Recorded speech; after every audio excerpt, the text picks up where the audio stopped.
ಮೋದಿ 3.0 ಸರ್ಕಾರದ ಮೊದಲ ಸಂಪುಟ ಪುನರ್ರಚನೆಗೆ ಕ್ಷಣಗಣನೆ ಶುರುವಾಗಿದೆ. ಕೇಂದ್ರ ಸಚಿವ ಸಂಪುಟ ಪುನರ್ರಚನೆಗೆ ಪ್ರಧಾನಿ ನರೇಂದ್ರ ಮೋದಿ ಸಿದ್ಧತೆ ನಡೆಸಿದ್ದಾರೆ. ಜೂನ್ 29 ಅಥವಾ 30ಕ್ಕೆ ಕೇಂದ್ರ ಸಂಪುಟ ಪುನರ್ರಚನೆಯಾಗೋ ಸಾಧ್ಯತೆ ಇದೆ. 2027-28ರ ರಾಜ್ಯಗಳ ಚುನಾವಣೆಯನ್ನ ದೃಷ್ಟಿಯಲ್ಲಿಟ್ಟುಕೊಂಡು ಕ್ಯಾಬಿನೆಟ್ ಸರ್ಜರಿ ಆಗುತ್ತಾ? ಕೇಂದ್ರ ಸಚಿವ ಸಂಪುಟ ಪುನರ್ರಚನೆಗೆ ಪ್ರಧಾನಿ ನರೇಂದ್ರ ಮೋದಿ ಸಿದ್ಧತೆ ನಡೆಸಿದ್ದಾರೆ. ಇದೇ ತಿಂಗಳ ಕೊನೆಯಲ್ಲಿ ಕ್ಯಾಬಿನೆಟ್ಗೆ ಮೇಜರ್ ಸರ್ಜರಿ ಆಗೋ ಸಾಧ್ಯತೆ ಇದೆ.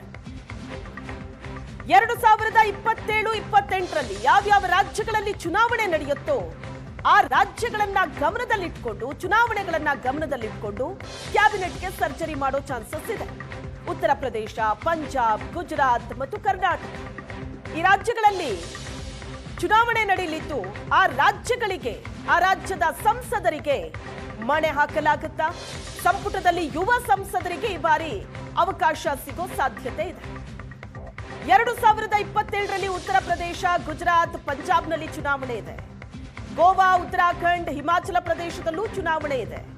ಮುಂದಿನ ವರ್ಷದ ಚುನಾವಣೆ ದೃಷ್ಟಿಯಲ್ಲಿಟ್ಟುಕೊಂಡು ಸಂಪುಟ ಪುನರ್ರಚನೆ ಮಾಡಲಾಗುತ್ತೆ ಅಂತಲೇ ಹೇಳಲಾಗ್ತಾ ಇದೆ. ಇದೇ ಲೆಕ್ಕಾಚಾರದಲ್ಲಿ ಕೇಂದ್ರ ಇದೆ. 2028ರಲ್ಲಿ ಕರ್ನಾಟಕದಲ್ಲಿ ಎಲೆಕ್ಷನ್ ಇದೆ. ಹಾಗೆ ತೆಲಂಗಾಣ, ಮಧ್ಯಪ್ರದೇಶದಲ್ಲೂ ಚುನಾವಣೆ ನಡೆಯುತ್ತೆ. ರಾಜಸ್ಥಾನ, ಛತ್ತೀಸ್ಗಢದಲ್ಲೂ 2028ರಲ್ಲಿ ವಿಧಾನಸಭೆ ಚುನಾವಣೆ ಇದೆ. ಹಾಗಾಗಿ ಈ ಚುನಾವಣೆಗಳನ್ನ ದೃಷ್ಟಿಯಲ್ಲಿಟ್ಟುಕೊಂಡು ಆ ರಾಜ್ಯದ ಸಂಸದರಿಗೆ ಮಣೆ ಹಾಕುವಂತಹ ಸಾಧ್ಯತೆ ಇದೆ. ಈ ಎಲ್ಲ ಆಯಾಮಗಳಲ್ಲಿ ಕೇಂದ್ರ ಸಂಪುಟ ಪುನರ್ರಚನೆ ಮಾಡೋದಕ್ಕೆ ಮೋದಿ ಮುಂದಾಗಿದ್ದಾರೆ. ಕೇಂದ್ರ ಸಚಿವ ಸಂಪುಟ ಪುನರ್ರಚನೆಗೆ ಪ್ರಧಾನಿ ನರೇಂದ್ರ ಮೋದಿ ಸಿದ್ಧತೆ ನಡೆಸಿದ್ದಾರೆ.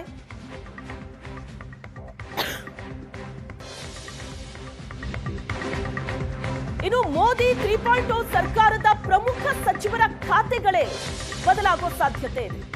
ಹಣಕಾಸು ಸಚಿವೆ ನಿರ್ಮಲಾ ಸೀತಾರಾಮನ್ ಮಾನವ ಸಂಪನ್ಮೂಲ ಇಲಾಖೆಗೆ ಶಿಫ್ಟ್ ಆಗ್ತಾರಾ? ನೀಟ್ ಪ್ರಶ್ನೆ ಪತ್ರಿಕೆ ಲೀಕ್ ವಿಷಯದಲ್ಲಿ ಧರ್ಮೇಂದ್ರ ಪ್ರಧಾನ್ ತಲೆದಂಡ ಆಗುತ್ತಾ?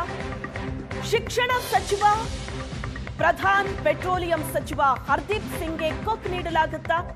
ಶಕ್ತಿಕಾಂತ್ ದಾಸ್, ಅನುರಾಗ್ ಠಾಕೂರ್ಗೆ ಕ್ಯಾಬಿನೆಟ್ ದರ್ಜೆ ಸ್ಥಾನ ಸಿಗೋ ಸಾಧ್ಯತೆ ಇದೆ. ಮಹಾರಾಷ್ಟ್ರ ಡಿಸಿಎಂ ಏಕನಾಥ್ ಶಿಂದೆ ಮೋದಿ ಕ್ಯಾಬಿನೆಟ್ ಸೇರುವಂತಹ ಚಾನ್ಸಸ್ ಇದೆ. ಇನ್ನು ಪಂಜಾಬ್ನಿಂದ ರಾಘವ್ ಚಡ್ಡಾ ಅಥವಾ ಅಶೋಕ್ ಮಿತ್ತಲ್ಗೆ ಸಚಿವ ಸ್ಥಾನ ಸಿಗಬಹುದು.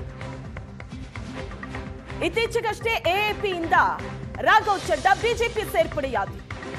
ಅವರಿಗೂ ಈ ಬಾರಿ ಮಣೆ ಹಾಕಲಾಗುತ್ತೆ ಅಂತ ಹೇಳಲಾಗ್ತಾ ಇದೆ. ಅಶೋಕ್ ಮಿತ್ತಲ್, ಬಿಹಾರ ಮಾಜಿ ಸಿಎಂ ನಿತೀಶ್ ಕುಮಾರ್ ಮೋದಿ ಕ್ಯಾಬಿನೆಟ್ ಸೇರುವಂತಹ ಸಾಧ್ಯತೆ ಇದೆ. ಇಂಧನ ಸಚಿವ ಮನೋಹರ್ ಲಾಲ್ ಖಟ್ಟರ್ಗೆ ಬೇರೆ ಖಾತೆಯನ್ನ ನೀಡುವಂತಹ ಚಾನ್ಸಸ್ ಇದೆ. ಕರ್ನಾಟಕ, ಉತ್ತರ ಪ್ರದೇಶ, ರಾಜಸ್ಥಾನ, ಮಧ್ಯಪ್ರದೇಶಕ್ಕೆ ಮತ್ತಷ್ಟು ಖಾತೆ ಸಿಗಲಿದೆ. ಚುನಾವಣೆ ನಡೆಯೋ ರಾಜ್ಯಗಳಿಂದ ಹೊಸಬರಿಗೆ ಮಂತ್ರಿ ಸ್ಥಾನ ಕೊಡಬಹುದು. ಎಲ್ಲ ಲೆಕ್ಕಾಚಾರಗಳಿದೆ. ಕೇಂದ್ರ ಸಂಪುಟ ಪುನರ್ರಚನೆ ಅಂದಾಕ್ಷಣ ಅಲ್ಲಿ ಸಾಕಷ್ಟು ಫಾರ್ಮುಲಾಗಳನ್ನ ಅಳವಡಿಸೋದಕ್ಕೆ ಸರ್ಕಾರ ಮುಂದಾಗಿದೆ. ಹಲವರ ಖಾತೆ ಬದಲಾವಣೆ ಆಗಬಹುದು, ಹಲವರ ಖಾತೆ ಕೈ ತಪ್ಪಬಹುದು, ಹೊಸಬರಿಗೆ ಅವಕಾಶ, ಯುವಕರಿಗೆ ಮಣೆ ಹಾಕೋ ಸಾಧ್ಯತೆ. ಯಾವ್ಯಾವ ರಾಜ್ಯಗಳಲ್ಲಿ 2 ವರ್ಷಗಳಲ್ಲಿ ಎಲೆಕ್ಷನ್ ಇದೆಯೋ ಆ ರಾಜ್ಯಗಳನ್ನ ಗಮನದಲ್ಲಿಟ್ಟುಕೊಂಡು ಹೆಚ್ಚಿನ ಆದ್ಯತೆ ನೀಡಬಹುದು.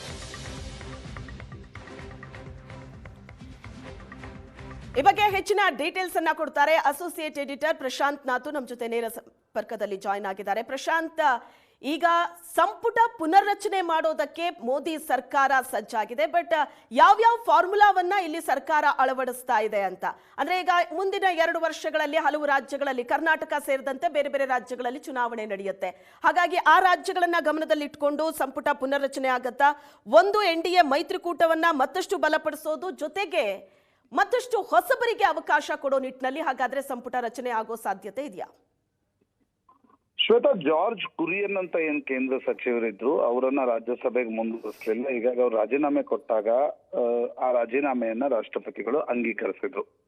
ಪಂಜಾಬ್ನಿಂದ ಇನ್ನೊಬ್ಬ ರಾಜ್ಯಸಭಾ ಸದಸ್ಯ ಕಾಂಗ್ರೆಸ್ನಿಂದ ಬಂದಿದ್ದ ರಣವೀರ್ ಸಿಂಗ್ ಬಿಟ್ಟು ಅವರ ಒಂದು ರಾಜ್ಯಸಭೆ ಅವಧಿ ಕೂಡ ಮುಂದುವರಿತಾ ಇಲ್ಲ, ಹೀಗಾಗಿ ಅವರು ಕೂಡ ರಾಜೀನಾಮೆ ಕೊಡೋದು ಅನಿವಾರ್ಯ ಆಗ್ತಾ ಇದೆ.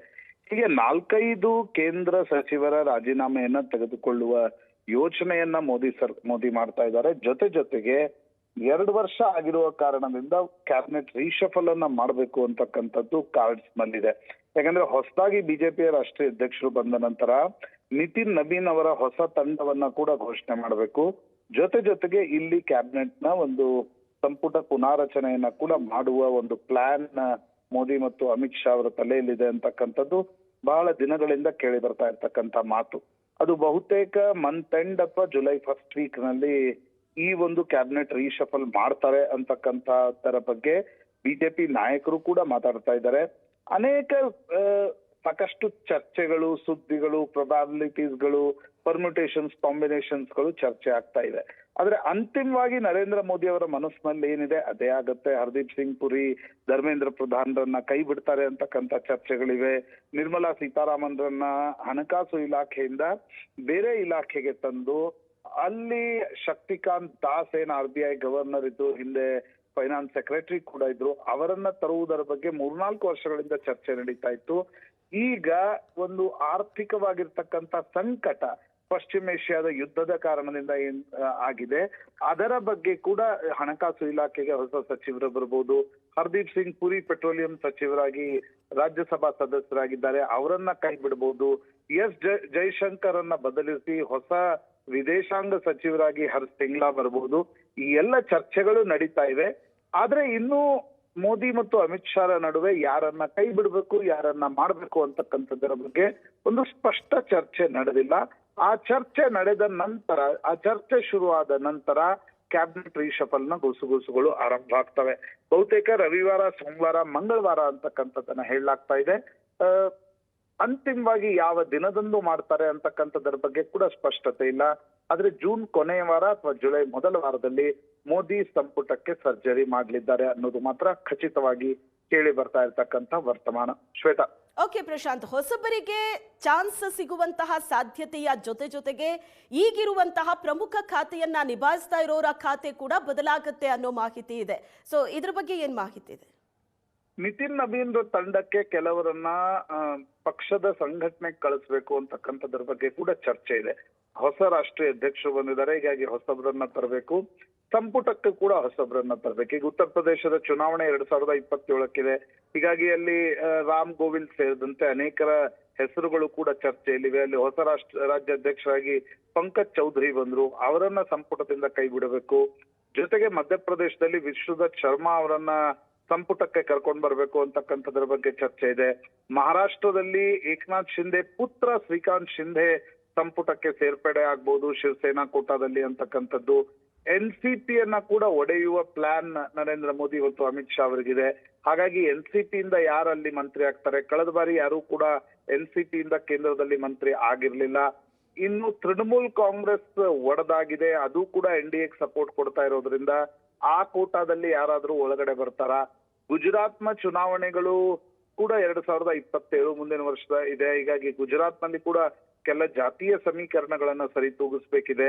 2028ರಲ್ಲಿ ಕರ್ನಾಟಕದ ಚುನಾವಣೆಗಳಿವೆ. ಹೀಗಾಗಿ ಕರ್ನಾಟಕದಲ್ಲಿ ಯಾರನ್ನ ತೆಗಿತಾರೆ, ಯಾರನ್ನ ಒಳಗ್ ತೆಗೆದುಕೊಳ್ತಾರೆ ಅನ್ನೋದು 28ರ ನಾಯಕತ್ವ ಯಾರ ಬಳಿ, ಅದು ಕೂಡ ನಿಶ್ಚಯವಾಗಬೇಕು.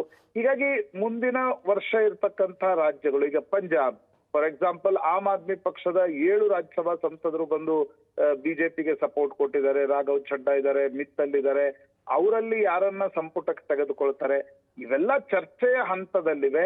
ಅಂತಿಮವಾಗಿ ನರೇಂದ್ರ ಮೋದಿ ಮತ್ತು ಅಮಿತ್ ಶಾ RSS ಜೊತೆ ಕನ್ಸಲ್ಟೇಷನ್, ಪಾರ್ಟಿಯ ಇತರ ನಾಯಕರ ಜೊತೆ ಕನ್ಸಲ್ಟೇಷನ್ ನಂತರ ಒಂದು ಅಂತಿಮ ತೀರ್ಮಾನವನ್ನ ತೆಗೆದುಕೊಳ್ತಾರೆ. Shweta. Yes, thank you Prashant ನಿಮ್ಮೆಲ್ಲ ಡೀಟೇಲ್ಸ್ಗೆ. ಮೋದಿ 3.0 ಸರ್ಕಾರದಲ್ಲಿ ಆಗ್ತಾ ಇರುವಂತಹ ಮೇಜರ್ ಸರ್ಜರಿ ಇದು. ಸಚಿವ ಸಂಪುಟ ಪುನರ್ರಚನೆಯಾಗುವಂತಹ ಸಾಧ್ಯತೆ ಇದೆ ಇದೇ ತಿಂಗಳ ಕೊನೆಯಲ್ಲಿ. ಹೊಸಬರ ಸೇರ್ಪಡೆಯ ಜೊತೆಗೆ ಪ್ರಮುಖ ಖಾತೆಯನ್ನ ನಿಭಾಯಿಸ್ತಾ ಇರೋರ ಖಾತೆ ಕೂಡ ಬದಲಾವಣೆಯಾಗೋ ಸಾಧ್ಯತೆ ಇದೆ. ಕೇಂದ್ರ ಸಂಪುಟ ಪುನರ್ರಚನೆಗೆ ಈಗ ಕ್ಷಣಗಣನೆ ಶುರುವಾಗಿದೆ.